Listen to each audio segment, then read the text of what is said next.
प्रधानमंत्री नरेंद्र मोदी की अध्यक्षता में हुई कैबिनेट बैठक में कल बड़े बड़े फैसले लिए गए।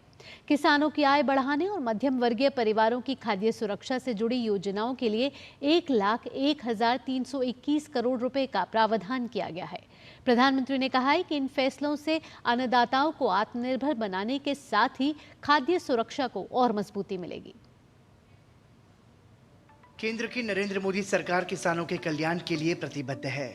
गुरुवार को प्रधानमंत्री मोदी की अध्यक्षता में हुई कैबिनेट की बैठक में किसानों की आय बढ़ाने और मध्यम वर्गीय परिवारों की खाद्य सुरक्षा से जुड़ा अहम फैसला किया गया। केंद्र सरकार ने प्रधानमंत्री राष्ट्रीय कृषि विकास योजना के साथ ही कृषि उन्नत योजना को भी मंजूरी दी है।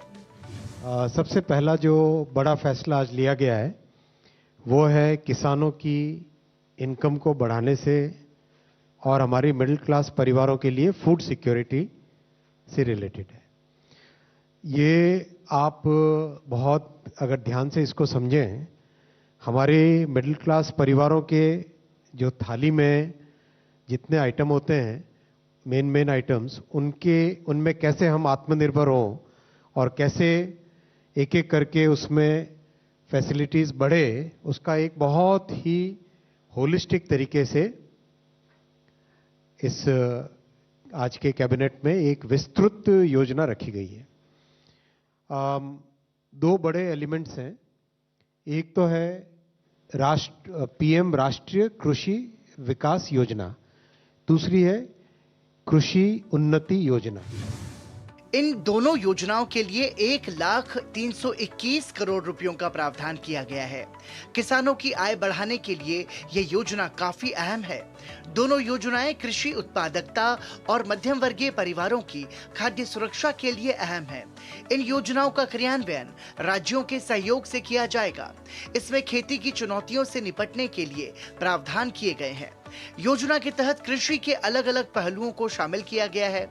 इसमें कृषि के लिए उन्नत तकनीक पर फोकस है, तो साथ ही डिजिटल तकनीक और एआई के इस्तेमाल पर भी फोकस है। इसका उद्देश्य खाद्य सुरक्षा के जरिए किसानों की आय बढ़ाना है। इसमें मृदा स्वास्थ्य और मृदा उर्वरता बढ़ाने पर जोर दिया गया है। National mission on edible oils, oil seeds का सरसों हो गई, आपके सोयाबीन हो गया, मूंगफली हो गई, और भी कई सारे ऑयल सीड्स हैं।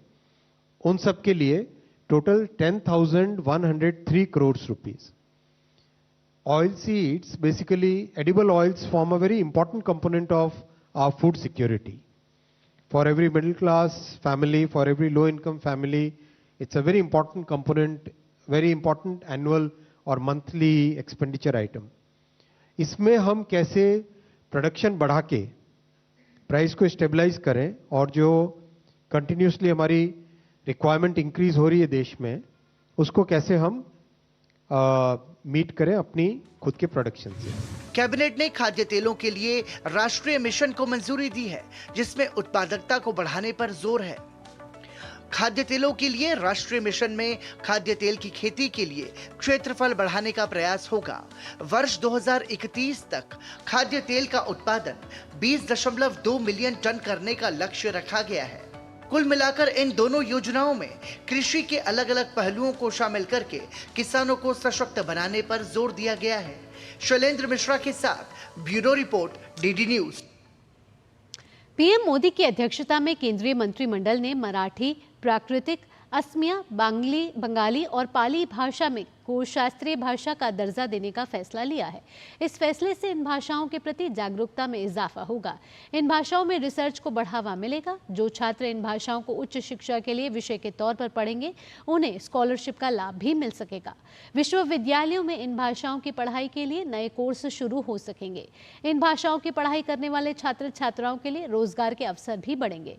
इन भाषाओं को डिजिटल प्लेटफॉर्म पर भी बढ़ावा मिल सकेगा।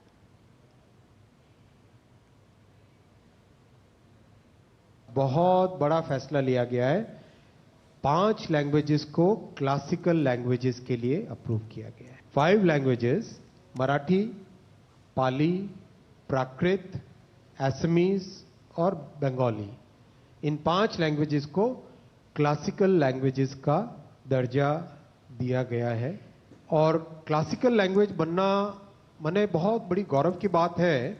1500 से 2000 साल तक का उस लैंग्वेज में लिटरेचर है, उन सब नॉलेज टेक्स्ट को, प्रोज टेक्स्ट को, कई जगह पोएम्स है, कई जगह एपिग्राफिकल इंस्क्रिप्शनल एविडेंस है, इन सब को ध्यान में रखते हुए ये फैसला लिया गया है